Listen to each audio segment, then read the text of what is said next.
Hi good morning. నిన్న మనం cost of land and buildings చూస్తున్నాం కదా. సో దాంట్లో మనం కాస్ట్ ఆఫ్ ల్యాండ్ చూసేసాము, కాస్ట్ ఆఫ్ బిల్డింగ్లో ఉన్నాం మనం. అవునా, బిల్డింగ్లో కూడా మనకి సైట్ ప్రిపరేషన్ అయిపోయింది, మెటీరియల్ అయిపోయింది, లేబర్ అయిపోయింది, ఓవర్ హెడ్స్ అయిపోయింది. అంతేనా? మనకి ఇంకా 2 స్పెషల్ కేసెస్ ఉన్నాయి, స్పెషల్ పాయింట్స్. ఒక 2 చిన్న పాయింట్లు ఉన్నాయి, అవి చెప్తే మనకు అయిపోతుంది. Then will solve 4 exam questions solve చేద్దాం మనం. ఒకటేమో ఐసీఎస్ స్టడీ మ్యాట్ క్వశ్చన్ ఉంది మన దగ్గర, 2 ఏమో పాస్ట్ ఎగ్జామ్ క్వశ్చన్స్ ఉన్నాయి, ఒకటేమో ఆర్టీపీ క్వశ్చన్. 4 క్వశ్చన్స్ చేద్దాము. ఆ క్వశ్చన్స్ చేస్తే మనకి పార్ట్ 1 ఈ టాపిక్ ఇక్కడితో మనకి ఫినిష్ అవుతుంది. ఓకేనా? సో ఇదే ನಮ್ಮ లాస్ట్ క్లాసు. ఈ క్లాస్ మనకి యూట్యూబ్లో ఉంటుంది అవైలబుల్గా, లాస్ట్ క్లాసు. రేపటి నుంచి క్లాసెస్ అన్నీ కూడా ఇంకా మన యాప్లోనే ఉంటాయి. సో యూట్యూబ్లో ఇది లాస్ట్ క్లాసు. అండ్ ఒక చిన్న రిక్వెస్ట్ ఏంటంటే, చాలామంది మెసేజ్ చేస్తున్నారు, సార్ మాకు క్లాసెస్ ఫ్రీగా యాక్సెస్ ఇవ్వండి అని. అసలు నాకు అర్థం కావట్లేదు ఎలా రియాక్ట్ అవ్వాలని. అంటే నేను ఇప్పుడు మార్నింగ్ 6 అమ్మ టైము, నేను మార్నింగ్ 5కి లెగుస్తాను రోజు. సో మార్నింగ్ 5కి లేచి ఎఫ్ఆర్కి 3 అవర్స్ రికార్డ్ చేయాలి క్లాసు. సో 3 అవర్స్ రికార్డింగ్ చేసి మళ్ళీ దీనికి 1 అవర్ నేను ప్రిపేర్ అవ్వాలి. ఓకేనా? సో అంటే ఒక సబ్జెక్ట్కి నేను ఆల్మోస్ట్ 4 అవర్స్ నేను కష్టపడుతుంటే, నా గొంతు మళ్ళీ నా టైము ఇంత నేను కష్టపడుతుంటే, సో కొంతమంది నాకు ఫ్రీగా యాక్సెస్ ఇవ్వండి, నేను లాస్ట్ టైము 1000 రూపాయలకి తీసుకున్నాను క్లాసెస్, నేను వినలేదు, లేదా 300కి కొన్నాను, వినలేదు క్లాసెస్, నేను ఓల్డ్ క్లాసెస్. సో దానికి నేనేం చేయలేనమ్మా. So I'm extremely sorry. So దయచేసి ఇబ్బంది పెట్టకండి. నేను ఇంత కష్టపడుతున్నప్పుడు I cannot give my classes, my hard work at free of cost. So నా కోసం మీరు క్లాసెస్ తీసుకోవట్లేదు, ఫస్ట్ పాయింట్. నేను ఎవరిని క్లాసెస్ తీసుకోమని ఏదో పండగ ఆఫర్లు పెట్టినట్టు పెట్టేసుకొని ఇలా స్క్రాప్ సేల్ చేయట్లేదు. నేను pure subject with conceptual content నేను రికార్డ్ చేస్తున్నాను. నేను దీనికోసం చాలా కష్టపడుతున్నాను. మీకు ప్రీవియస్ బ్యాచ్కి ఈ బ్యాచ్కి డిఫరెన్స్ ఇప్పటికీ అర్థమై ఉంటుంది. పీపీ క్లాస్ వినుంటే ఎంత డీటెయిల్డ్గా వెళ్తున్నాం మనం, అంటే ఎగ్జామ్లో ఏ పాయింట్ కూడా మిస్ అవ్వకుండా ఎంత కాన్సెప్చువల్గా చెప్తున్నానో మీకు ఈ పాటికి అర్థమై ఉంటుంది మీరు క్లాసెస్ చూస్తే ఎవరన్నా. సో కాబట్టి దయచేసి సార్ ఫ్రీగా యాక్సెస్ ఇవ్వండి అని, ఓల్డ్ క్లాసెస్ ఎక్స్పైర్ అయిపోయినాయి మళ్ళీ మాకు ఇవ్వండి అని ఇలాంటివైతే మెసేజెస్ చేయకండి అమ్మా, నేనేం చేయలేను. సో ఎస్, ఎవరన్నా ఓల్డ్ స్టూడెంట్స్ కానీ 4500లో క్లాసెస్ పర్చేస్ చేస్తుంటే, లాస్ట్ ఇయర్లో November 23 మనం పెట్టాం యాక్చువల్గా. సో ఎవరన్నా అప్పుడు 4500 క్లాసెస్ పెట్టి అప్పుడు మేము పాస్ అవ్వలేదు, లేదా మాకు ఇంకా టైం సరిపోలేదు, ఎక్స్పైర్ అయిపోయినాయి, సో అలాంటి వాళ్ళు ఎవరన్నా ఉంటే, నేను మొన్న కూడా చెప్పాను మీకు, నా వాట్సాప్ నెంబర్కి ఒకసారి ఆ రిసిప్ట్ ఫార్వర్డ్ చేయండి. మీకు నేను I can give you at some concessional price అమ్మా. ఫ్రీ ఆఫ్ కాస్ట్ అయితే అయ్యే పనే కాదండి ఎవరికి కూడా. సో ఫ్రీగా ఏది ఇవ్వకూడదు, ఇచ్చిన దానికి వాల్యూ కూడా ఉండదు. సో ఎవరన్నా 4500 కొన్న వాళ్ళు మాత్రమే ఆఫర్స్లో 1000 రూపాయలకి 300 కొన్న వాళ్ళు నో ఛాన్స్ అండి. 4-5 కొన్న వాళ్ళు నాకు ఆ రిసిప్ట్ మెసేజ్ పెడితే దెన్ దాన్ని బట్టి నేను మీకు ఎంతో కొంత నేను I will give at some discount అమ్మా. డిస్కౌంట్ ఏం లేదా, మ్యాక్సిమం ఒక 1000 రూపాయలు తగ్గించి మీకు, లేదా 1500 తగ్గించేసి 3500 లేదా 3000 మీ క్లాసెస్ నేను యాక్సెస్ ఇస్తాను. సో అంతేగాని ఫ్రీ ఆఫ్ కాస్ట్కి యాక్సెస్ ఇవ్వండి, ఐఎమ్ డూయింగ్ హార్డ్ వర్క్. మీరు చెప్పండి, మీరు ఫ్రీగా పనిచేస్తారా? సీఏ పాస్ అయితే మీరు ఆర్టికల్షిప్కి వెళ్తుంటారు, చాలామంది జాబ్ చేస్తున్నారు, ఫ్రీగా జాబ్ చేస్తున్నారా? రేపు క్వాలిఫై అవుతారు, ఫ్రీగా జాబ్ చేస్తారు వెళ్ళి. ఎవరి కోసం చదువుకుంటున్నారు? మీకోసం మీరు చదువుకుంటున్నారు. సో మీరు May 25లో పాస్ అవ్వాలనుకుంటే come and take my classes, లేదంటే వదిలేసేయండి అంతే. అంతేకాని సో ఫ్రీ యాక్సెస్ అనే కాన్సెప్ట్ లేదండి. సో దయచేసి మళ్ళీ మెసేజెస్ చేసి ఇబ్బంది పెట్టకండి. మహా అయితే ఏమై చెప్పండి, కార్తీక్ సార్ మంచోడు కాదని ప్రచారం చేస్తారు, అంతే కదా. ఐ డోంట్ కేర్ అమ్మా. నేను ఇవన్నీ చూసి మొన్నటి వరకు కూడా అయ్యో మనం మంచిగా ఉండాలి, మన గురించి మంచిగా అనుకోవాలనుకునేవాన్నమ్మా. మనం ఎంత మంచి వాళ్ళమైనా సరే, మనం ఎంత మంచిగా ఉన్నా సరే, పక్కన వాళ్ళకి నచ్చకపోతే, అంటే వాళ్ళ టర్మ్స్ అండ్ కండిషన్స్కి మనం నచ్చకపోతే ఆటోమేటిక్గా మనం చెడ్డోళ్ళు అంటారు అంతే. సో నేను నేర్చుకుంది ఏంటంటే ఇవాళ వరకు మనల్ని దేవుడు అన్నోడు కూడా రేపు మార్నింగ్ వచ్చి బూతులు తట్టొచ్చు. సో దేనికైనా ప్రిపేర్డ్గా ఉండాలి. సో ఎవరు మనల్ని మంచోడు అనాలి అని మనం బతకూడదు. అందరికీ మనం నచ్చాల్సిన అవసరం కూడా లేదు. మనం చేసే పని మనకు నచ్చితే చాలు, మనం చేసే పనిలో సిన్సియారిటీ ఉంటే చాలు. ఆ రెండో నాకున్నాయి. నాకు టీచింగ్ చాలా ఇష్టం కాబట్టి చెప్తున్నాను, అండ్ నేను చాలా సిన్సియర్గా రికార్డ్ చేస్తున్నాను క్లాసెస్. అంతే. ఎవరు ఏమనుకుంటారు, క్లాసెస్ ఇవ్వకపోతేమో నన్ను తిట్టుకుంటారేమో.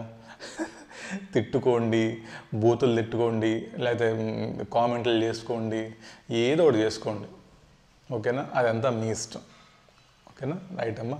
సో దయచేసి మళ్ళీ ఎవరు కూడా యాప్లో కానివ్వండి, వాట్సాప్లో కానివ్వండి మెసేజెస్ చేయకండి.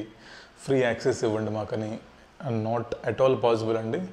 ఓల్డ్ స్టూడెంట్స్కి 4-5 వాళ్ళకి ఏమన్నా లిటిల్ బిట్ డిస్కౌంట్ ఉంటుంది, ఓకేనా? రైట్ రైట్ అమ్మా, స్టార్ట్ చేద్దామా? ఒకసారి చెప్పండి నాకు క్విక్గా. కాస్ట్ ఆఫ్ ల్యాండ్ చెప్పండి ఒకసారి నాకు ఏముందో. సార్ కాస్ట్ ఆఫ్ ల్యాండ్ మనకి ఏముంటుందంటే మనకి బేసిక్గా పర్చేస్ ప్రైస్ ఆఫ్ ల్యాండ్ తీసుకుంటాం మనం. సో పర్చేస్ ప్రైస్ ఆఫ్ ల్యాండ్తో పాటు రిజిస్ట్రేషన్ లేదా స్టాంప్ డ్యూటీ మనం పే చేస్తాం కాబట్టి దాన్ని కూడా మనం యాడ్ చేసుకుంటాం. మరి స్టాంప్ డ్యూటీ రిఫండ్ వస్తుంది ఎప్పుడైనా లైఫ్లో? సో స్టాంప్ డ్యూటీ మనకి రిఫండ్ అవ్వదు కాబట్టి దాని కాన్సెప్ట్ రాదు. మరి జిఎస్టీ ఎందుకు లేదు ఇక్కడ? సార్ ల్యాండ్ మీద సేల్ ఆఫ్ ల్యాండ్ జిఎస్టీలో అవుట్ ఆఫ్ స్కోప్ కాబట్టి అక్కడ మనకి జిఎస్టీ కాన్సెప్ట్ కూడా మనకి రాలేదు. అయిపోయిందా? మనకి తర్వాత 2 types ఆఫ్ ల్యాండ్స్ ఉంటాయి అనుకున్నాం మనం. ఏంటమ్మది? Land with existing old structure, land without any old structure. ఆ ల్యాండ్ మీద ఏమన్నా పాత బిల్డింగ్ ఉండొచ్చు, బిల్డింగ్ ఉండకపోవచ్చు. పాత బిల్డింగ్ ఏమన్నా ఉంటే దాన్ని మళ్ళీ డిమాలిష్ చేయాలి కదండి మనం. సో దాన్ని మొత్తం పడగొట్టడానికి ఎంతో కొంత ఖర్చు అవుతుంది కాబట్టి ఆ ఖర్చు కూడా మనకి డైరెక్ట్లీ అట్రిబ్యూటబుల్ టు ల్యాండ్ అనే క్వశ్చన్లో క్లియర్గా చెప్తాడు. ఒకవేళ అలా చెప్తే ల్యాండ్కి యాడ్ చేసుకోండి, లేదంటే బిల్డింగ్కి యాడ్ చేసుకోండి. చెప్తే, ఏమి చెప్పకపోతే take assumption that is belongs to land అనుకోండి, బిల్డింగ్ అనుకోండి, అది మీ ఇష్టం. బట్ రీజనబుల్ అజంప్షన్ ఏంటి? మనకి ల్యాండ్ కానీ యాడ్ చేసుకోండి. ఇలా డీమాలిష్ చేసినప్పుడు మనకి ఏదైనా స్క్రాప్ వస్తే, అంటే పాత ఇనుము అమ్ముకుంటాం కదా మనం.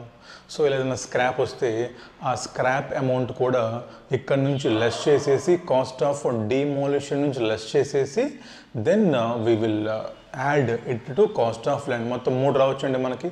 Purchase price, registration value, registration amount plus cost of demolition ఏమన్నా స్క్రాప్ ఉంటే minus scrap arising from demolition of existing old building అలా ఓల్డ్ స్ట్రక్చర్. రైటా? అది మనకి కాస్ట్ ఆఫ్ ల్యాండ్. దేనికి అనుకున్నాం కాస్ట్ ఆఫ్ ల్యాండ్ మనం? బికాజ్ రేపు మనం డిప్రిసియేషన్ ఫైండ్ అవుట్ చేస్తున్నప్పుడు ల్యాండ్ మీద డిప్రిసియేషన్ లేదు కాబట్టి మనం ల్యాండ్ వాల్యూ సపరేట్గా కనుక్కొని పెట్టుకుంటే దెన్ బిల్డింగ్ వాల్యూ సపరేట్ కనుక్కుంటాం. మళ్ళీ ఎందుకు డిప్రిసియేషన్ లేనప్పుడు కనుక్కున్నామంటే మరి నువ్వు బ్యాలెన్స్ షీట్లో ప్రజెంట్ చేస్తున్నప్పుడు we should present together land and buildings present చేయాలి కాబట్టి మనం ల్యాండ్ యొక్క వాల్యూ కనుక్కున్నాం. రైటా? నెక్స్ట్ బిల్డింగ్ చెప్పండి నాకు. సార్ బిల్డింగ్ మళ్ళీ ఇప్పుడు కన్స్ట్రక్షన్ మొదలు పెట్టాం మనం. ఇంకా మరి బిల్డింగ్ కన్స్ట్రక్షన్ స్టార్ట్ చేయాలంటే స్టెప్ నెంబర్ 1 ఏంటి చెప్పండి మనకి. సార్ బిల్డింగ్ మనం కన్స్ట్రక్షన్ స్టార్ట్ చేస్తున్నామంటే సైట్ ప్రిపరేషన్. సార్ మనకి సైట్లో సాయిల్ టెస్టింగ్ అవ్వచ్చు, సైట్లో ఏదైనా వర్క్ అవ్వచ్చు. అంటే సైట్ని we should make it ready for construction. దాన్ని ఏమంటారు మనకి? సైట్ ప్రిపరేషన్ అనొచ్చు. పేర్లమ్మ డిఫరెంట్ నేమ్స్. సైట్ ప్రిపరేషన్ అనొచ్చు, సైట్ లెవెలింగ్ కాస్ట్ అనొచ్చు. ఏదైనా కూడా ఇవన్నీ డైరెక్ట్లీ అట్రిబ్యూటబుల్ టు బిల్డింగ్ అమ్మ. మీరు కన్ఫ్యూజ్ అవ్వకండి. కాస్ట్ ఆఫ్ డిమాలిషన్ వేరు, సైట్ ప్రిపరేషన్ వేరు. Cost of demolition belongs to cost of land, అది వేరే. పాత బిల్డింగ్ పడగొట్టడం వేరే, ఉన్న ల్యాండ్ని రెడీ చేయటం వేరే. ఈ ల్యాండ్ మనం దేనికి ప్రిపేర్ చేస్తున్నాము? కన్స్ట్రక్షన్ కోసం. మరి చెప్పండి, these cost are required to make building ready. So cost of preparation లేదా సైట్ ప్రిపరేషన్ లేదా లెవెలింగ్ కాస్ట్ అనేది we should take into building, not into land.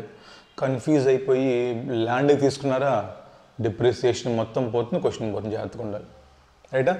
Next చెప్పండి. మా మెటీరియల్ చెప్పాం కదా, సిమెంటు, ఇసుక, ఐరన్, బ్రిక్స్ చాలా కావాలి కదా మెటీరియల్స్ మనకి. ఎస్ సార్, మనకి we need lot of materials. ఇక్కడ మీకు ఒక 2 పాయింట్లు చెప్పాను, స్పెషల్ పాయింట్స్. సార్ మీరేమన్నా సిమెంట్ బ్యాగ్స్ కొన్నా, ఐరన్ పర్చేస్ చేసినా జిఎస్టీ పే చేయాలి కదా మనం. ఎస్ సార్, జిఎస్టీ పే చేయాలి. ఇలా పే చేసే జిఎస్టీలో మళ్ళీ ఏమన్నా రిఫండ్ ఉంటే దాన్ని మళ్ళీ మనం లెస్ చేసుకుంటాం ఇక్కడ నుంచి. రైటా? నెక్స్ట్ చూసాం మళ్ళీ. సరే ఒకవేళ మనం ఇలా సిమెంట్ బస్తాలు రైన్లో తడిచిపోయి వేస్ట్ అయిపోతే అది మనకి అబ్నార్మల్ లాస్ కాబట్టి దాన్ని మనం కాస్ట్ ఆఫ్ బిల్డింగ్లో చూపించకూడదు. దాన్ని మనం ఇక్కడ తీసేసి we should take into statement of profit and loss account. Next sir మనం ఏమన్నా ఫాల్ట్ డిజైన్స్ కరోనా టైంలో పాస్ అయిన బీటెక్ ఫ్రెండ్ అని పెట్టుకొని ఏదైనా డిజైన్ చేస్తే అది మనకి యూజ్లెస్ అయిపోయింది కాబట్టి ఇప్పుడు దాన్ని మొత్తం పడగొట్టేసేయాలి. సో అది మొత్తం పడగొట్టేసినప్పుడు మనకు అక్కడ చాలా బిల్డింగ్కి ఆ ఫాల్ట్ డిజైన్ కట్టినందుకు మనకి సిమెంట్ వేస్ట్ అయిపోయింది, ఐరన్ వేస్ట్ అయిపోయింది, బ్రిక్స్ వేస్ట్ అయిపోయినాయి. కాబట్టి ఎంతైతే నువ్వు మెటీరియల్ వేస్ట్ చేసావో ఈ మెటీరియల్ మొత్తాన్ని కూడా నువ్వు ఇక్కడ ఎక్స్క్లూడ్ చేసేయాలి. That is regarding material cost. Labour చెప్పండి మనకు. సార్ లేబర్ కాస్ట్ మనకి 2 టైప్స్ ఇవ్వచ్చు ఎగ్జామ్లో. ఒకటి ఇన్ టోటల్ ఇవ్వచ్చు, పర్ మంత్ ఇవ్వచ్చు. ఇన్ టోటల్ మనకిస్తే ఏమన్నా ఐడిల్ వేజెస్ ఉంటే అంటే ఖాళీగా కూర్చోబెట్టి జీతాలు ఇస్తే అవి మనం తీసుకోకూడదు సార్ దాంట్లో. పర్ మంత్ ఇచ్చినప్పుడు సింపుల్గా per month into number of months వేసి మల్టిప్లై చేసుకోండి. నెంబర్ ఆఫ్ మంత్స్ ఎక్కడి నుంచి ఎక్కడ తీసుకోవాలి మనం ఒక చార్ట్ వేసుకుంటాం క్వశ్చన్ చదవగానే. ఎక్కడి నుంచి ఎక్కడ తీసుకున్నా చెప్పండి మనం. సరే డేట్ ఆఫ్ పర్చేజ్ ఆఫ్ ల్యాండా, డేట్ ఆఫ్ కమెన్స్మెంట్ ఆఫ్ కన్స్ట్రక్షనా? సరే date of commencement of construction నుంచి బ్యాలెన్స్ షీట్ డేట్ వరకా, డేట్ ఆఫ్ ఫినిష్ వరకా, డేట్ ఆఫ్ కంప్లీషన్ ఆఫ్ కన్స్ట్రక్షన్ వరకా? మనకి ఈ 8 మంత్స్ ఇంపార్టెంట్ అమ్మా, నేను చూసాను మనం already. So date of commencement of construction నుంచి date of completion of construction వరకు ఈ పీరియడ్లో మాత్రమే మనం వేజెస్ తీసుకున్న ఈ పీరియడే, ఓవర్ హెడ్స్ తీసుకున్న ఈ పీరియడే, ఇంట్రెస్ట్ అమౌంట్ తీసుకున్న ఈ పీరియడే. రైటా? లాస్ట్ టైం చూసాం మనం ఓవర్ హెడ్స్ చూసామా సార్. జనరల్ ఓవర్ హెడ్స్ లేదా అలొకేటెడ్ ఓవర్ హెడ్స్ మనం ఎక్కడ ఇంక్లూడ్ చేయకూడదు సార్. అవి ఓన్లీ ఏవైతే డైరెక్ట్లీ అట్రిబ్యూటబుల్ టు ఈ బిల్డింగే. ఈ బిల్డింగ్ కోసం సూపర్వైజర్ని పెట్టాం, ఈ బిల్డింగ్ కోసం వాచ్మెన్ పెట్టాం, ఈ బిల్డింగ్ కోసమే ఒక స్పెసిఫిక్గా మనం ఒక ఓవర్ హెడ్ ఇంకర్ అవుతున్నాం. అంటే ఏంటి? డైరెక్ట్గా ఈ కన్స్ట్రక్షన్ కోసం ఖర్చు పెడితే ఇక్కడ తీసుకుంటాం మనం. రైటా? రైట్. ఇవాళ మనం చూసే నెక్స్ట్ పాయింట్ ఏంటంటే ఇంట్రెస్ట్ అమ్మ. చాలా ఇంపార్టెంట్ పాయింట్ ఇంట్రెస్ట్. రాసుకోండి, ఒక చార్ట్ వేసుకున్నాం, అర్థమవుతుంది. ఇంట్రెస్ట్.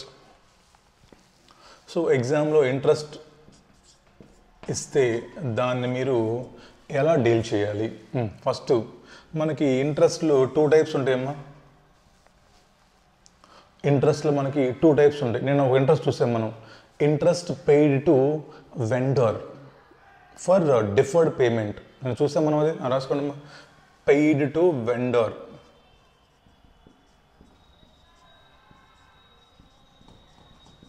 ఇక్కడ మీకు అర్థం కావడానికి ఈఎంఐ ఆల్రెడీ నేను చూసాను మనం. దీన్ని మనం తీసుకుంటామా? పర్చేస్ చేసినా కన్స్ట్రక్ట్ చేసినా? No sir, it cannot be added. కింద కొట్టి రాయండమ్మా.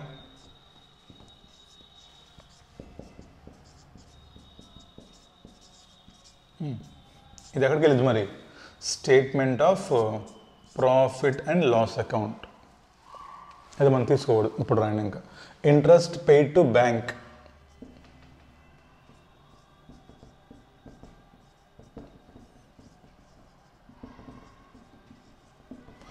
Interest paid to bank on loan taken.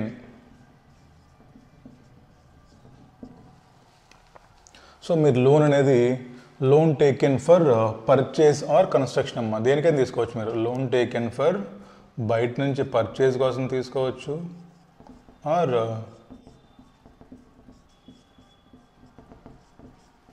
Construction కోసం తీసుకోవచ్చు మీరు. అవునా? సో మీరు బయట నుంచి పర్చేస్ చేసినప్పుడు లోన్ తీసుకోవచ్చు, కన్స్ట్రక్షన్ చేసినప్పుడు లోన్ తీసుకోవచ్చు. రైటా? నేను చూసాం మనం already.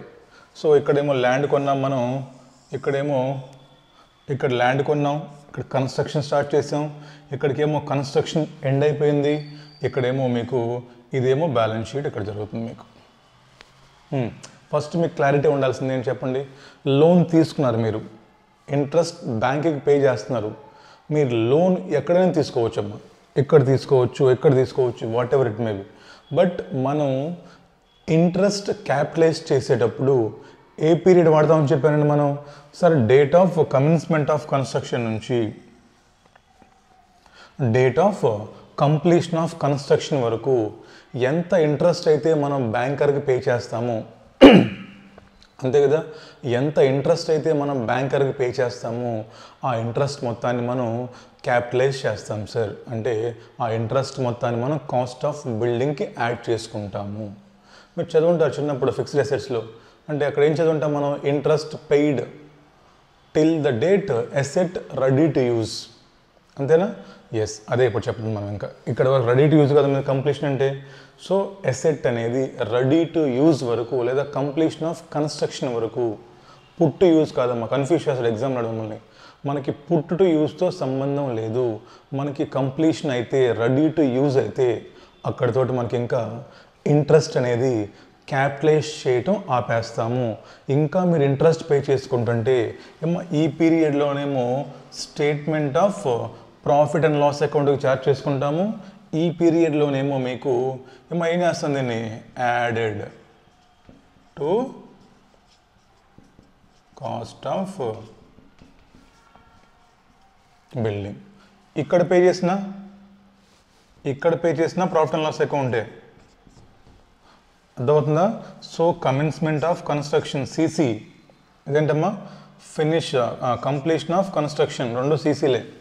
Commencement of construction, completion of construction. ఈ పీరియడ్లో మాత్రమే ఎంతైతే మనం ఇంకర్ అయ్యామో ఆ ఇంట్రెస్ట్ మొత్తాన్ని మనం క్యాపిటలైజ్ చేసుకుంటాం. అవునా? సరే బాగానే ఉంది సార్. మనకంటే నేను మొన్న మీకు సిలబస్ రాయించినప్పుడు ఇండేస్ 23 రాయించాను, బోరోయింగ్ కాస్ట్ అని.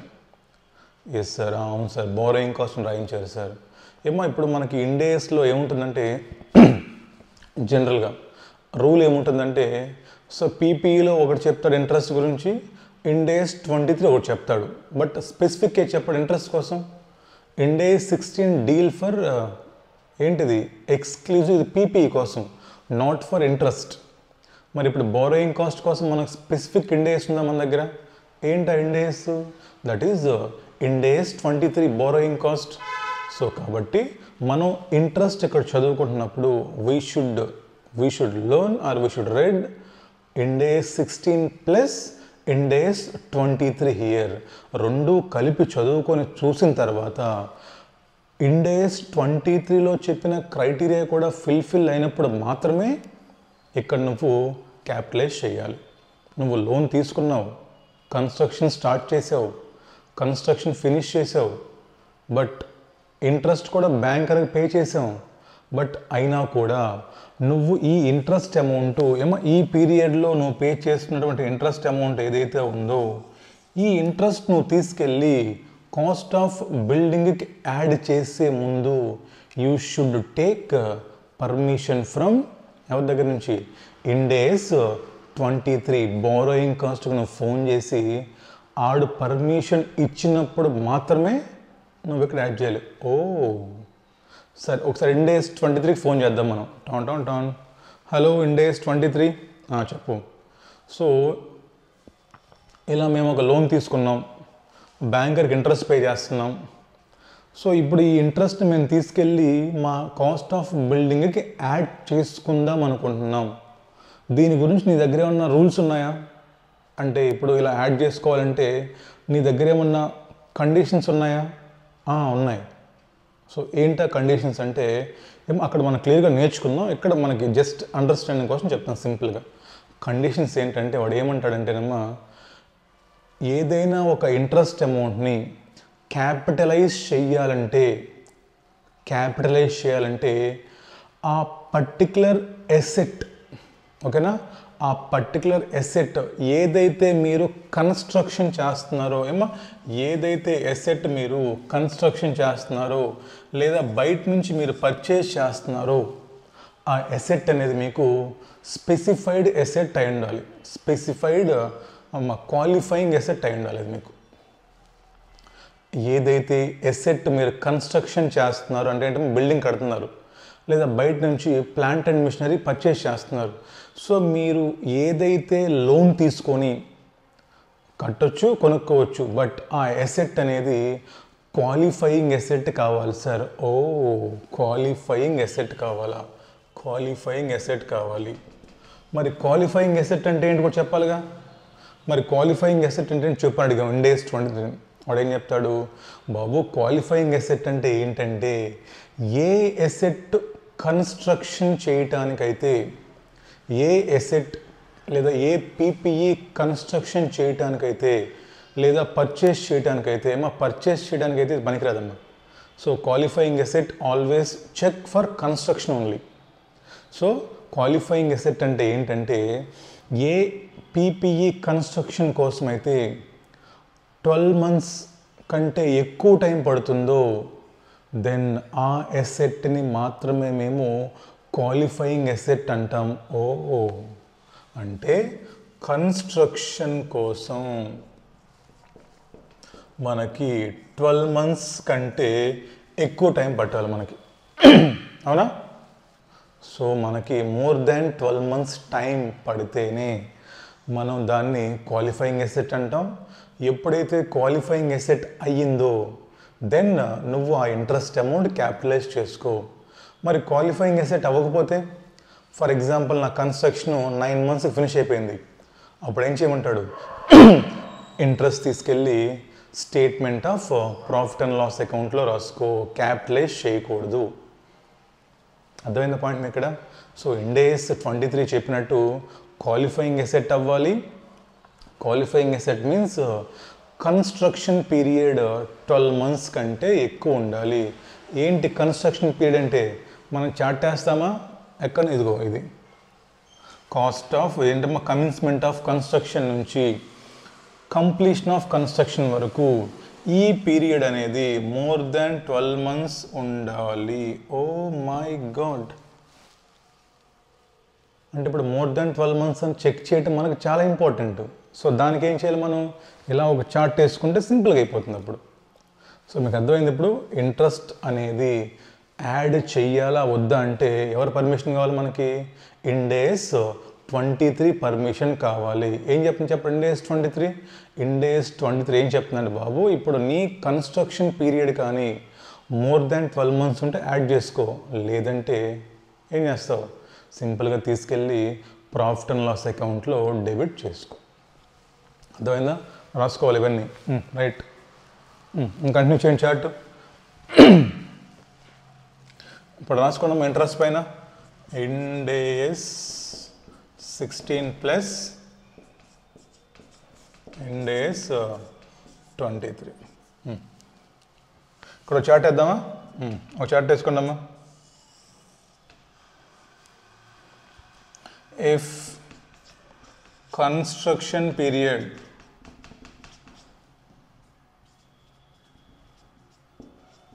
is more than 12 months, is less than 12 months,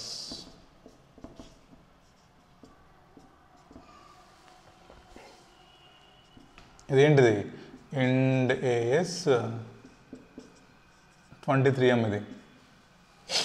if construction period is more than 12 months, if construction period is less than 12 months. చెప్పండి, మోర్ దాన్ 12 months ఉంది, nothing to worry, simply add కింద add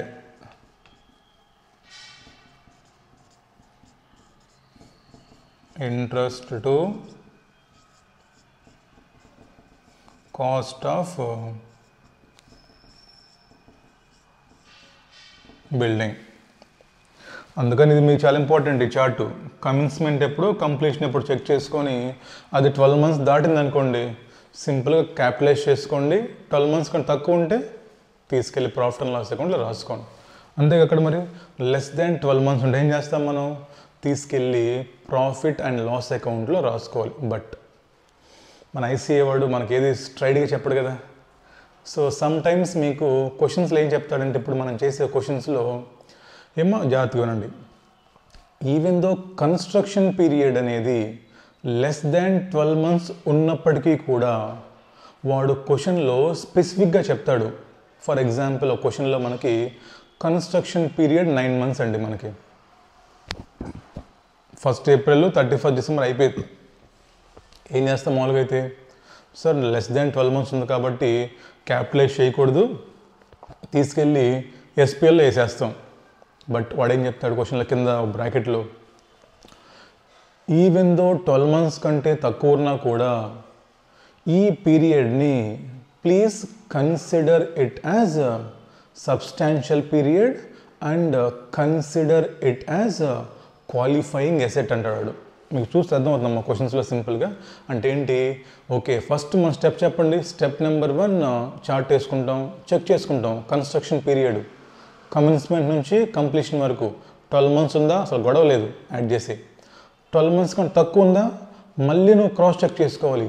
క్వశ్చన్లో ఎక్కడన్నా స్పెసిఫిక్గా assumption చెప్పాడా, less than 12 months ఉన్నా కూడా add చేసుకోమంటున్నాడా.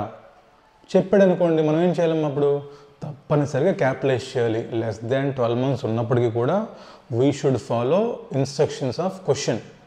అక్కడ మీరు గొడవ వేసుకోకూడదు మళ్ళీ, అలా ఎలా సార్ మాకు ఇండేస్ 23 చదువుకున్నాం మేము, ఐసీఐ బాస్ ఆడు చెప్పింది చేయడం అంతే. అదే సినిమా రజనీకాంత్ చెప్పారు కదా జైలర్లో, ఇక్కడ నేనే బాస్ అని, ఇక్కడ ఐసీఐనే బాసు, ఆడు చెప్పింది చేస్తే పాస్ అవుతాం, లేదనుకోండి అటెంప్ట్ల మీద అటెంప్ట్ రాపిస్తాడు ఆడు. సో కాబట్టి లెస్ దాన్ 12 months ముందు చెక్ చేసుకోండి, చాట్ వేసుకొని, తక్కువ ఉంటే ముందు క్వశ్చన్ చెక్ చేయాలి. అంటే ఏంటి, ఇక్కడ మనకి we're getting 2 alternatives here. If question specifically said to add, if no specific instruction in question,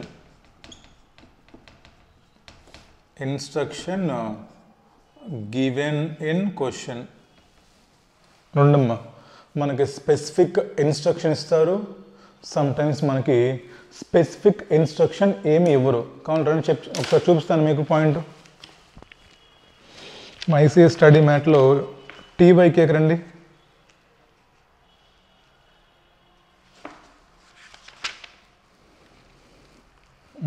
ఇక్కడ ఇచ్చాడు దీంట్లో,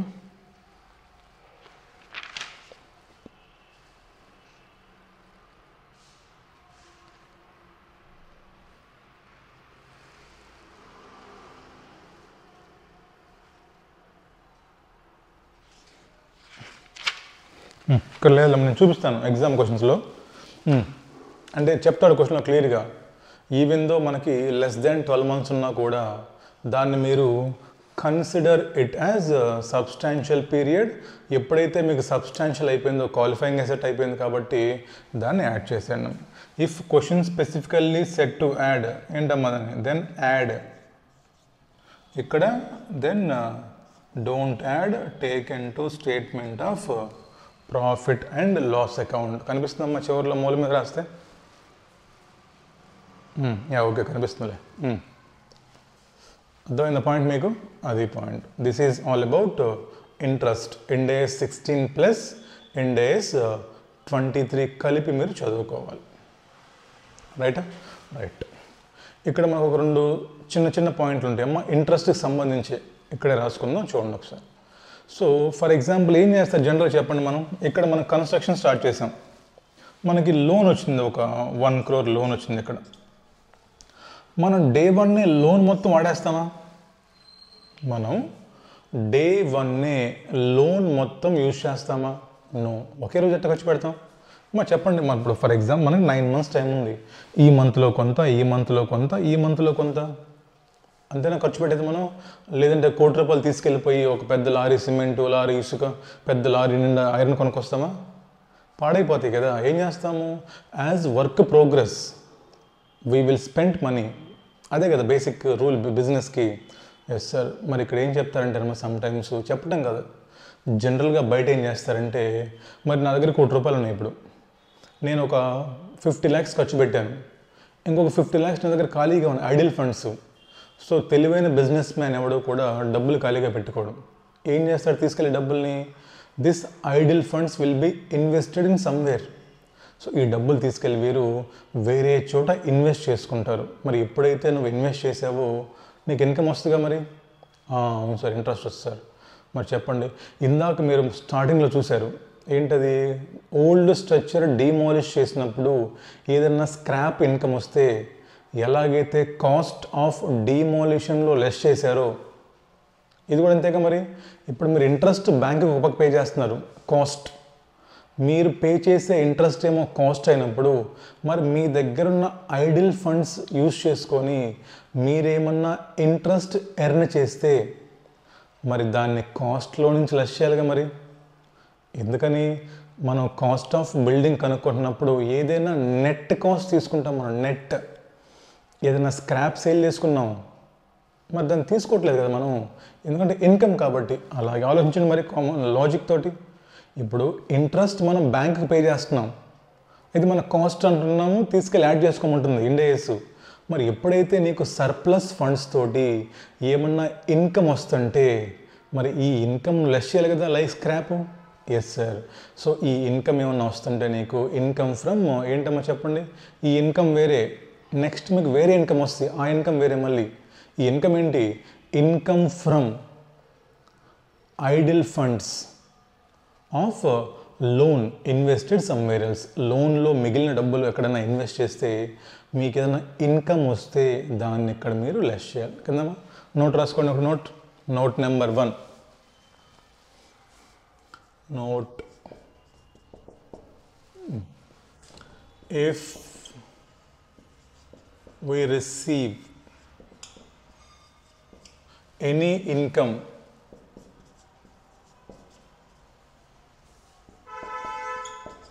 from investment of idle loan funds, ఖాళీగా ఉన్న లోన్ ఫండ్స్ వాడుకొని ఏమన్నా డబ్బులు వస్తే ఏం చేస్తాం, then deduct it from interest costs.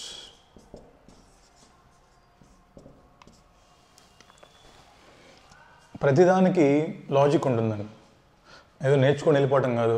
ఆలోచించండి, మీరే ఇన్వాల్వ్ అయ్యి ఆలోచించాలనుకోండి చాలా సింపుల్ అయిపోతుంది. రైటా? ఇంకొక పాయింట్, మీరు జనరల్గా బ్యాంకులో లోన్ తీసుకున్నప్పుడు మీరు వినుంటారమ్మా, లోన్ ప్రాసెసింగ్ ఫీజ్ విన్నారా? లోన్ ప్రాసెసింగ్ ఫీజ్ అని విన్నారా? చాలాసార్లు మీరు, అది కామన్ అది ఇంకా.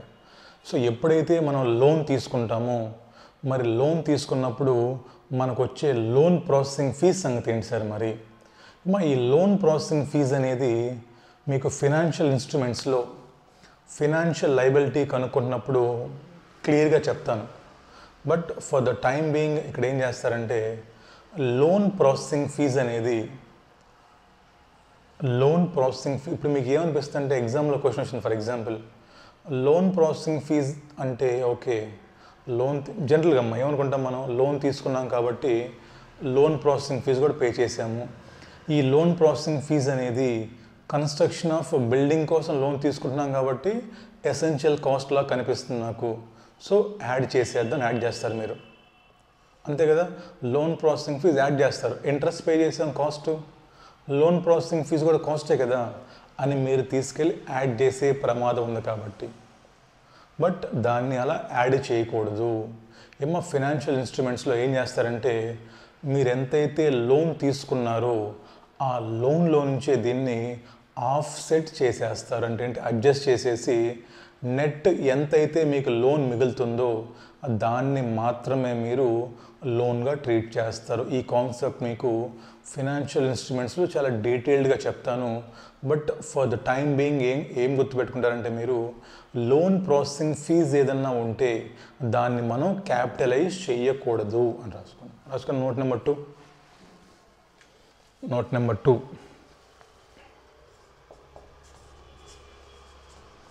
Loan processing fees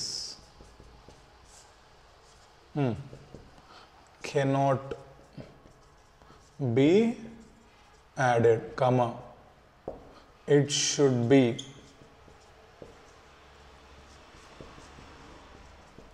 offset with loan amount as per రాసుకోండి మా ఫినాన్షియల్ ఇన్స్ట్రుమెంట్స్ చాప్టర్.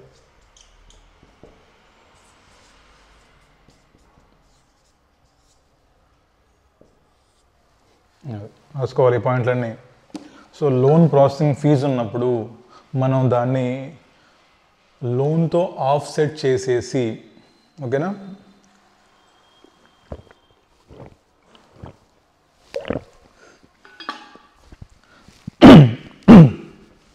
లోన్తో దాన్ని ఆఫ్సెట్ చేసేస్తాం మనం. రైట్, అయిపోయిందా? రాసుకున్నారా మొత్తం? పాజ్ చేసి రాసుకోండి అమ్మా, తొడిపేద్దాం. నెక్స్ట్ ఇంకా 2 పాయింట్లు డిస్కస్ చేసి క్వశ్చన్స్కి వెళ్ళిపోదాం. తొడిపోయినా? రైట్, పాజ్ చేసి రాసుకోండి అమ్మా కావాలంటే.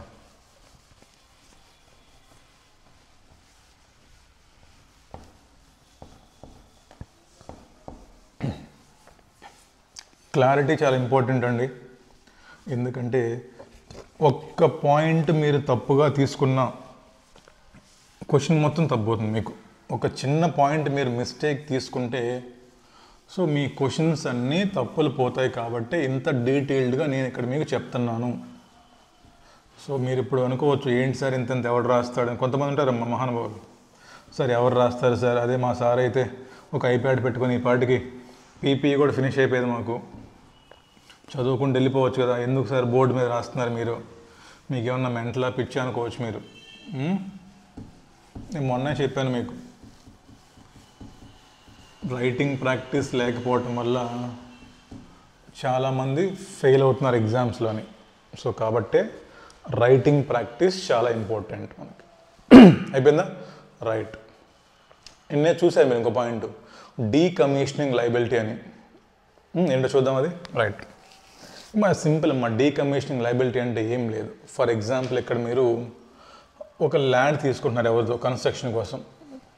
మా ఊరు వచ్చారు, మా విలేజ్లో మీరు ఒక ల్యాండ్ ఎక్వైర్ చేస్తున్నారు, దేనికోసం? కన్స్ట్రక్షన్ కోసం. సో ఏం చేసాం మనం? కాస్ట్ ఆఫ్ ల్యాండ్ తీసుకున్నాము, కాస్ట్ ఆఫ్ బిల్డింగ్ తీసుకున్నాము. అన్నీ తీసుకున్న తర్వాత మనం మీకేం చెప్తారంటే జనరల్గా బయటమ్మా, సో ఎన్విరాన్మెంట్ని పొల్యూషన్ నుంచి కాపాడటానికో లేదంటే ఇంకేదో చేయటానికో మనకి గవర్నమెంట్ అప్పుడప్పుడు, మీకు బెస్ట్ ఎగ్జాంపుల్ ఏంటంటేనమ్మా, ఫర్ ఎగ్జాంపుల్ రిలయన్స్ కంపెనీ కాకినాడలో ఆయిల్ బెడ్స్ తీసుకుంటారు, అవునా వాళ్ళ రైట్స్? అవును సార్. మీరు వినుంటే ఈ ఆయిల్ ఎక్స్ట్రాక్షన్ మొత్తం అయిపోయిన తర్వాత, ఈ ఆయిల్ ఎక్స్ట్రాక్షన్ మొత్తం అయిపోయిన తర్వాత ఒక 10 years కావచ్చు, 20 years కావచ్చు, 40 years కావచ్చు, అంటే దాని యూజ్ఫుల్ లైఫ్ మొత్తం కంప్లీట్ అయిన తర్వాత ఆ సీ బెడ్ మళ్ళీ రీస్టోర్ చేయమంటారమ్మా దాన్ని మళ్ళీ. అంటే అది మొత్తం పాడైపోయి ఉంటుంది కదమ్మా అక్కడ. సో కాబట్టి దాన్ని మళ్ళీ రీస్టోర్ చేయమంటారు.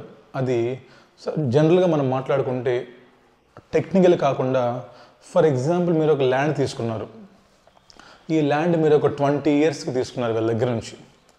ఈ ల్యాండ్ మీకు ఇచ్చినప్పుడు ఏం చెప్పారంటే ఫార్మర్స్ మీకు, సరే సార్ 20 years తర్వాత మళ్ళీ మీరు ఈ ల్యాండ్ మాకు ఇచ్చేయాలి. ఓకే, ఈ ల్యాండ్ మళ్ళీ మీరు మాకు ఇచ్చేయాలంటే ఇచ్చేటప్పుడు మాకు దీన్ని మీరు రీస్టోర్ చేసి ఇవ్వాలి. రీస్టోరేషన్ అంటారు, మా పేరు గుర్తుపెట్టుకోండి. రీస్టోరేషన్ ఆర్ డీకమిషన్ అంటారు. అంటే ఏంటి? ఫర్ ఎగ్జాంపుల్ ఇక్కడ మీరు కన్స్ట్రక్షన్ స్టార్ట్ చేశారు, సో ఆఫ్టర్ 20 years మీకు దీని లైఫ్ అయిపోతుందమ్మా. ఫర్ ఎగ్జాంపుల్ ఏదో ఒక ల్యాండ్ తీసుకున్నారు మీరు, అక్కడ మీరు ఏదో యూజ్ చేసి ఒక 20 yearsకి అక్కడ ఉన్నటువంటి మొత్తం అయిపోయింది.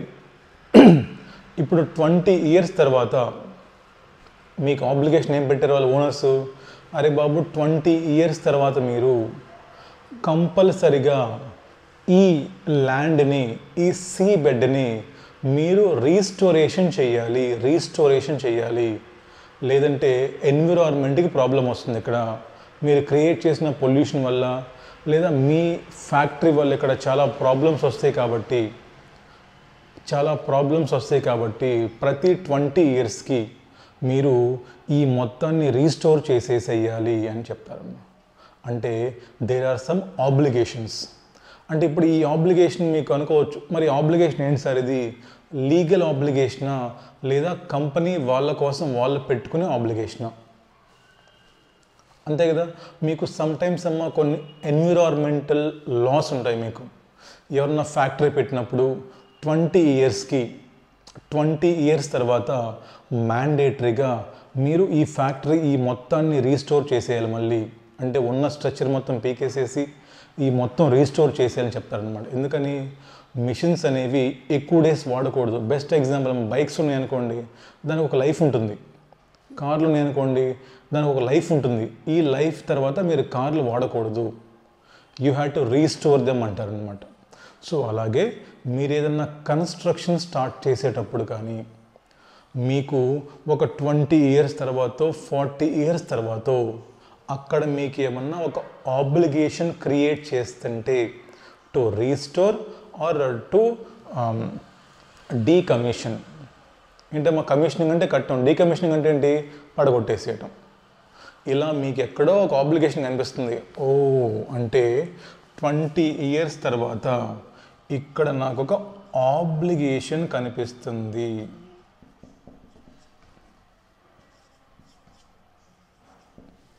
ఓకే, బాగానే ఉంది.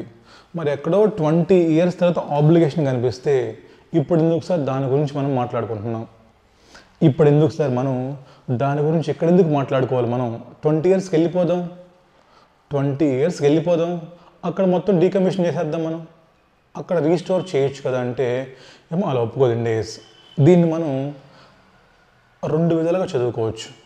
ఒకటి సింపుల్ టర్మ్స్ ఇండియస్ కాకుండా, అంటే ఇప్పుడు నేను మీకు ఏం చెప్పానమ్మా, కాస్ట్ అంటే ఏ కాస్ట్ అయితే ఈ కన్స్ట్రక్షన్ కోసం మ్యాండేటరీనో ఆ కాస్ట్లన్నీ కూడా మనం తీసుకొచ్చి యాడ్ చేయాలి అనుకున్నాం. ఇప్పుడు చెప్పండి, మీరు ఈ ఆబ్లిగేషన్కి ఒప్పుకొని ముందే సైన్ పెట్టాలి, లేదా మనుషులు ఎవరు నమ్మరు. ఇప్పుడు చేస్తా అని చెప్పి తర్వాత జంప్ అయిపోతారు. ఇప్పుడు రీస్టోర్ చేస్తామని చెప్పేసి మన పని అంతా అయిపోగానే జంప్ వెళ్ళిపోతారు అవసరం తీరగానే. ఎందుకంటే మనుషుల సైకాలజీ అది. సో ఎవరు నమ్మరు. సో కాబట్టి అగ్రిమెంట్ మీద సైన్ పెట్టించుకుంటారు. ఏమని? నేను 20 ఇయర్స్ తర్వాత మీ ల్యాండ్ మొత్తాన్ని రీస్టోర్ చేస్తాను సార్ అని నువ్వు Day 1 సైన్ పెడతావు ఆబ్లిగేషన్. అవును సార్. మరి చెప్పండి, ఇప్పుడు వాడు నీకు ల్యాండ్ అసలు ఇవ్వాలంటే, ఇప్పుడు నీకు ల్యాండ్ వాళ్ళు ఇవ్వాలంటే, నువ్వు కన్స్ట్రక్షన్ స్టార్ట్ చేయాలంటే ఈ ఆబ్లిగేషన్ మీద నువ్వు సంతకం పెట్టాలి. అంటే ఏంటి? This obligation is mandatory essential cost for construction. So కాబట్టి ఆ కాస్ట్ని you have to add in cost of building. అవునా కదా? మీరు చెప్పండి. ఇప్పుడు మీరు దానికి ఫర్ ఎగ్జాంపుల్ ఇక్కడ నువ్వు ఆబ్లిగేషన్ నీకు ఎస్టిమేట్ చేస్తాను కాస్ట్, మనం ఆ రోజున్న ప్రైసెస్ని బట్టి ఎస్టిమేట్ చేస్తే ఇక్కడ మనకి ఒక 10 lakhs ఖర్చు అవుతుంది. ఇక్కడ మనకి ఒక 10 lakhs ఖర్చు అవుతుంది అనుకున్నాం మనం రీస్టోరేషన్కి. మరి చెప్పండి, ఇప్పుడు అక్కడ నీకు అయ్యే 10 lakhs ఖర్చు ఈరోజు నువ్వు ఒప్పుకోకపోతే ఆడు నీకు ల్యాండ్ ఇవ్వడు. అంటే ఏంటమ్మా, ఈ రీస్టోరేషన్ ఎక్స్పెన్సెస్ అనేవి they are essential expenses. Essential expenses కాబట్టి మనం దీన్ని ఈరోజు కాస్ట్కి యాడ్ చేయాలి. ఓకే, యాడ్ చేద్దాం. ఇదేంటిది? ఇది మనకి అర్థం కావడానికి మనం చెప్పుకుంది. బట్ దీనికి ఇంకొక లాజిక్ ఏంటంటే, ఇండేస్ 37 ఐడియా ఉందా మీకు? ప్రొవిజన్స్, కంటిన్జెన్సీస్, కంటింజెంట్ లయబిలిటీస్ అన్నది. సో ఇండేస్ 37లో మనకి క్లియర్గా చెప్తారు. అక్కడ మనం చదువుకుందాం మళ్ళీ.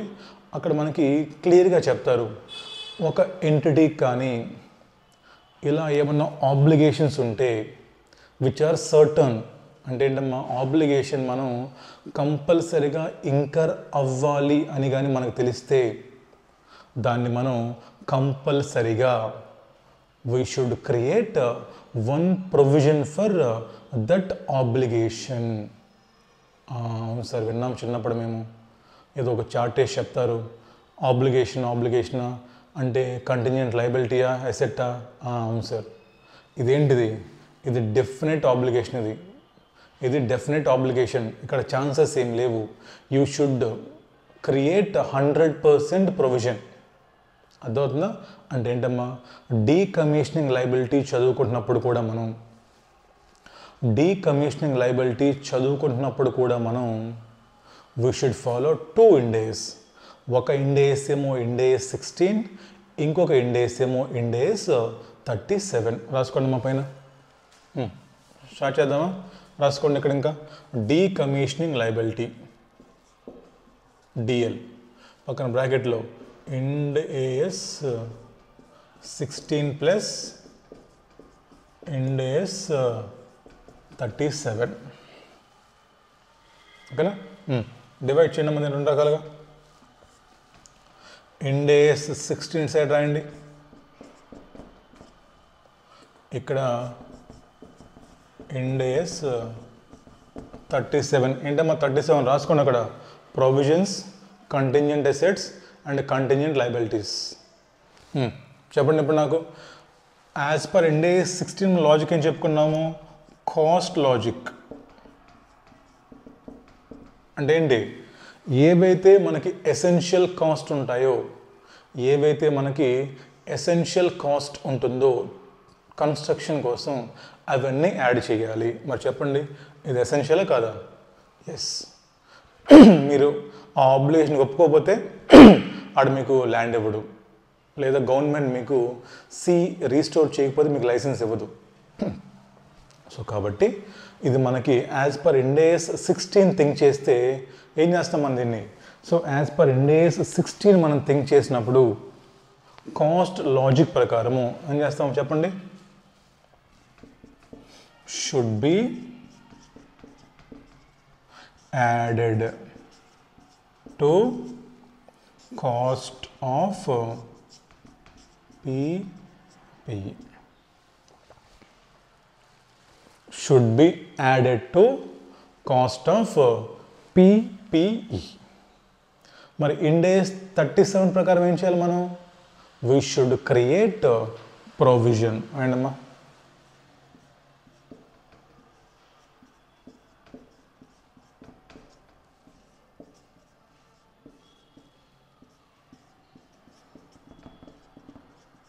provision for decommissioning liability. We should create provision for decommissioning liability. Right. ఇక్కడ వరకు చాలండి. ఇది ప్రస్తుతం ఇక్కడ వరకు చాలు. ఇది సపరేట్ టాపిక్. మళ్ళీ మనకి డీకమిషనింగ్ లయబిలిటీ అని చెప్పేసి సపరేట్ క్వశ్చన్స్ ఉన్నాయి మళ్ళీ మనకి. ఇది మీకు ఎందుకు చెప్పానంటే ఇప్పుడు మనకి క్వశ్చన్ చేస్తాం కదా, ఈ క్వశ్చన్లో మిక్స్ అయ్యి వస్తాయి అన్నీ. సో కాబట్టి మీకున్న క్వశ్చన్లో కానీ ఏమన్నా డీకమిషనింగ్ లయబిలిటీ ఎప్పుడు ఆఫ్టర్ 20-40 చెప్తాడమ్మా క్లియర్గా. చాలా సింపుల్ పాయింట్ ఇది.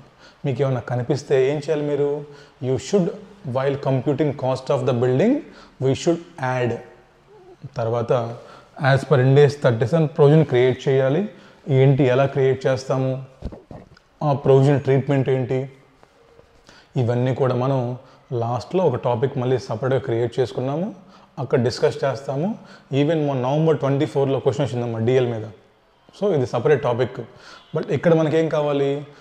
కంపిటీషన్ ఆఫ్ కాస్ట్లో ఎలా మనం దీన్ని ట్రీట్ చేస్తాం అనేది కావాలంతే. అర్థమైందమ్మా? సో కాస్ట్ లాజిక్ ప్రకారము మనం ఈ ఎస్టిమేటెడ్ కాస్ట్ ఏదైతే ఉందో దాన్ని మనం ఇక్కడ యాడ్ చేస్తాం. మీకు నేను డే 1 చెప్పాను ఒక మాట, టైం వాల్యూ ఆఫ్ మనీ అని. అవును సార్, గుర్తుంది సార్. మరి చెప్పండి అమ్మా, నీకు వాడు ఏం చెప్పాడు? బాబు, ఎక్కడో 20 years తర్వాత నాకు 10 lakhs ఖర్చు అయ్యే అవకాశం ఉందని చెప్పాడు నీకు వాడు. మరి నువ్వు 10 lakhs 20 years తర్వాత నీకు ఎక్స్పెన్సెస్ అయితే నువ్వు కాస్ట్ కొనుక్కుంటుంది ఎప్పుడు? ఇవ్వాలా 20 years తర్వాత? ఇవ్వాలే కదా. మరి ఆ రోజు చూసాం మనం, బ్యాలెన్స్ షీట్ ఇవాళ ప్రిపేర్ చేస్తున్నాం మనం.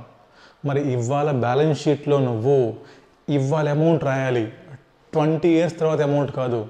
అవును సార్, మరి ఏం చేయాలి? మనకి చెప్పాం కదా, బాలయ్య బాబు వస్తారు ఇప్పుడు, ఆదిత్య 369 టైం మిషన్ ఎక్కిచ్చేద్దాం. టైం మిషన్ అంటే ఏం చేద్దాం ఇప్పుడు దీన్ని? సో ఎప్పుడో 20 years తర్వాత అయ్యే అమౌంట్ని మనం సింపుల్గా టైం మిషన్ ఎక్కించేసి ఇక్కడికి తీసుకొచ్చేస్తాం. దేంట్లో కానీ మాది present value of decommissioning liability. అంతేనా? ఏంటి టైం మిషన్?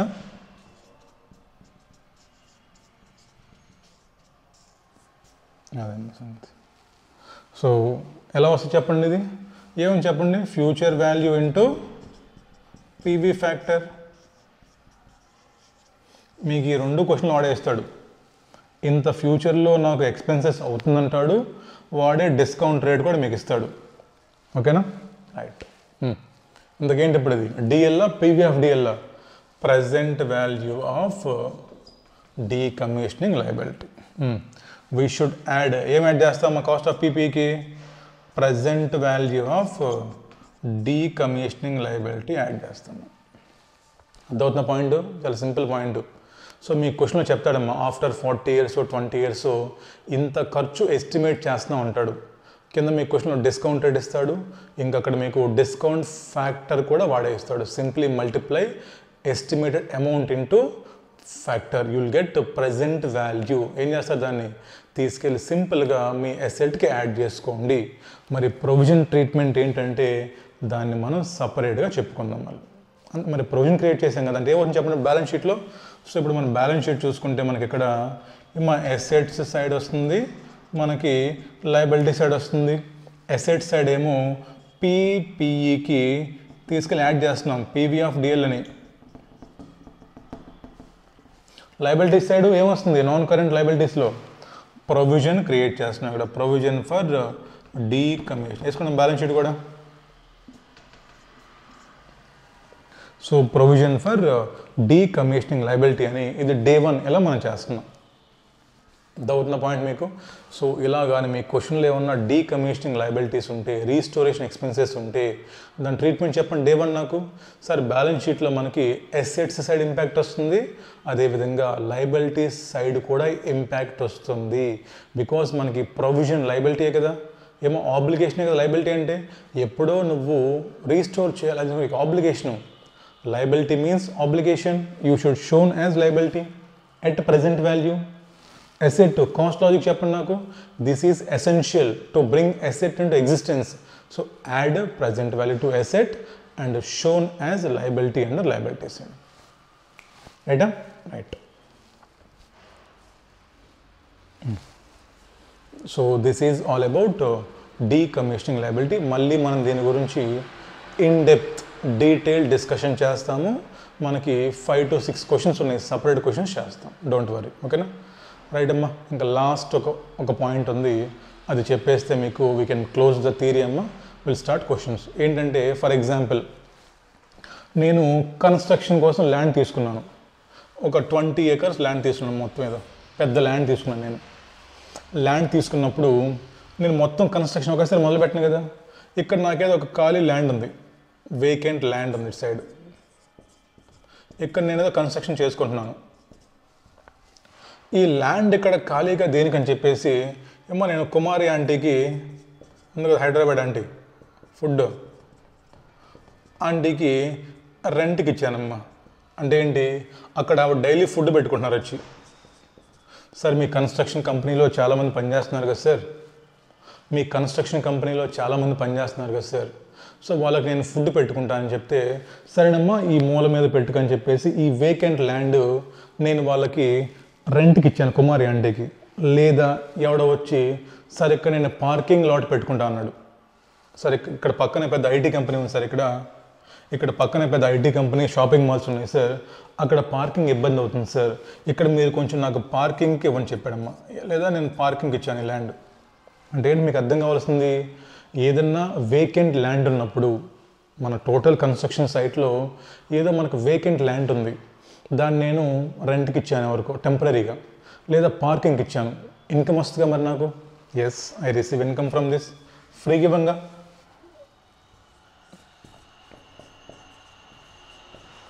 చెప్పండి ఇప్పుడు ఆ ఇన్కమ్ ట్రీట్మెంట్ ఏంటి? ఆ ఇన్కమ్ తీసుకెళ్ళి కాస్ట్ ఆఫ్ ల్యాండ్ లేదా కాస్ట్ ఆఫ్ బిల్డింగ్లో లెస్ చేద్దామా, లేదా దాన్ని మనం సపరేట్గా తీసుకెళ్ళిపోయి ఇన్కమ్ కింద ప్రాఫిట్ అండ్ లాస్ అకౌంట్లో రాసుకుందామా? మీ కింద చెప్పాను నేను, స్క్రాప్ అయినా ఇన్వెస్ట్మెంట్ ఇన్కమ్ అయినా సరే అవన్నీ స్పెసిఫిక్ ఇన్కమ్స్ అవి, అవునా? అంటే కన్స్ట్రక్షన్ కోసం మీరు తీసుకున్న లోన్ డబ్బులు మిగిలితే మీకు ఇన్కమ్ వచ్చింది, లెస్ చేశారు. మీరు కన్స్ట్రక్షన్ కోసం డిమాలిష్ చేస్తే మీకు స్క్రాప్ వచ్చింది, లెస్ చేశారు. ఇక్కడ ఏం చేశారు మీరు? ఏమైనా చేశారా కన్స్ట్రక్షన్ కోసం? ఏమీ చేయలేదు మీరు. జస్ట్ ల్యాండ్ ఖాళీగా ఉంది, ఎవరికో ఇచ్చాం రెంట్కి, పార్కింగ్కి ఇచ్చాం, లేదా కుమారి ఆంటీకి ఇచ్చాం. ఏంటి దీని పరిస్థితి?